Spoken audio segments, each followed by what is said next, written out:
O programa Informa está de volta e nós estamos aqui, eu e Lúcio Parrella, falando um pouquinho sobre o parapente, né, Lúcio? Isso, eu acho que é importante o pessoal entender que o parapente, como ele é um equipamento muito diferente de tudo que a gente tem costume de fazer, o processo de treinamento que a gente faz aqui é para um processo de condicionamento, né, de corpo e de mente. Então, uma criança, ela aprende a andar de bicicleta com 6 anos, 7 anos.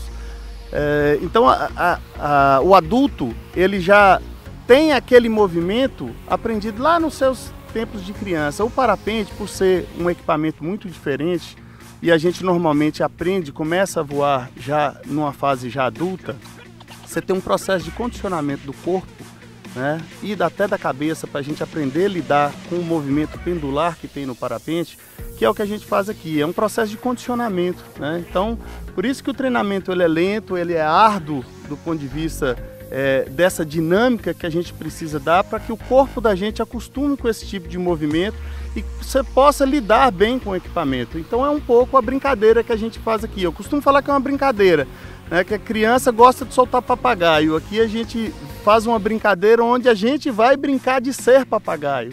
Verdade.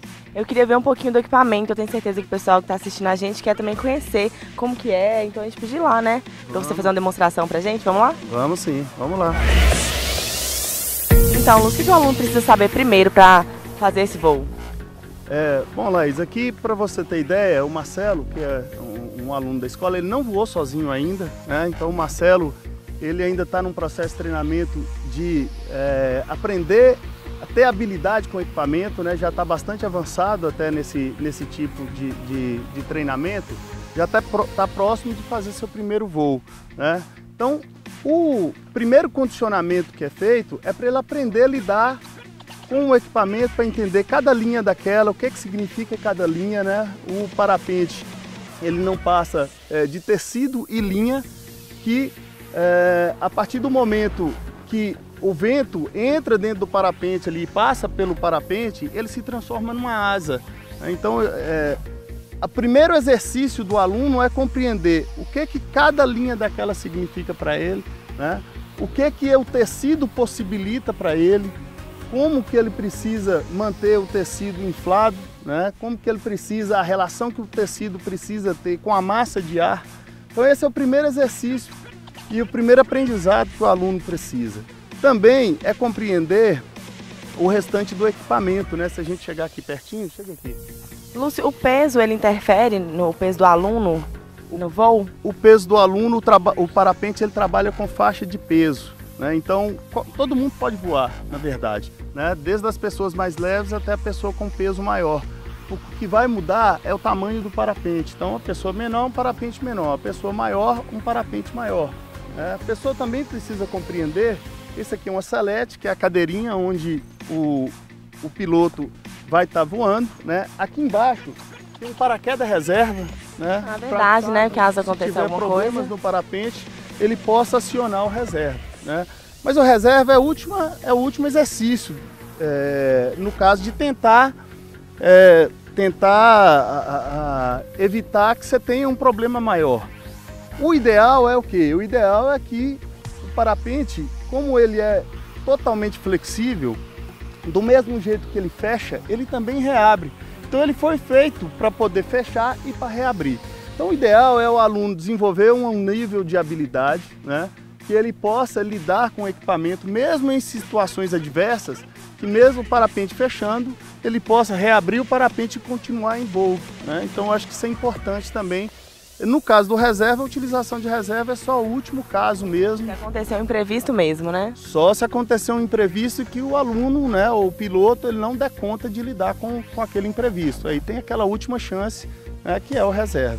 Você tem uma altura específica para poder voar? Na verdade, a altura, quanto mais alto para a gente, melhor, né? Então o parapente ele precisa, para poder voar, de uma decolagem. Essa decolagem ela tem que ter uma altura razoável, né?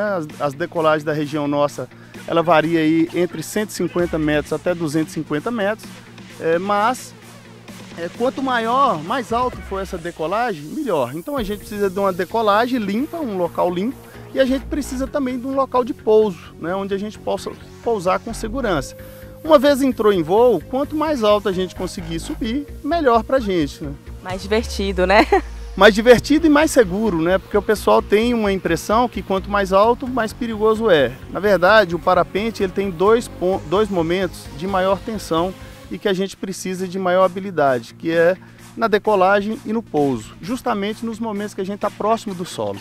O momento que a gente está mais alto é o momento que a gente tem maior grau de segurança, né? Se acontecer qualquer imprevisto com o parapente, você tem tempo e condição de retomar uma condição normal de voo, né? Então, quanto mais alto a gente tiver, para a gente melhor. E o aluno tem que saber o momento de parar, assim, tem que descer, a hora de descer, qual é esse momento ou não? Você pode ficar lá enquanto o tempo estiver viável. Se a gente pensar, o parapente ele é um planador, né? Um planador para cada, por exemplo, 1 metro que ele desce, ele vai para frente cerca de 8 a 10 metros. Então ele é um planador.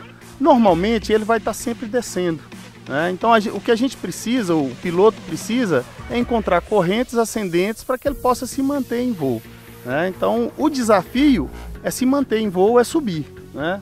Normalmente você saiu da corrente ascendente, o parapente ele tende a descer normalmente, então para cada 8 metros que ele for para frente ele vai descer 1 metro, né? Então é um planador que normalmente vai perder altura.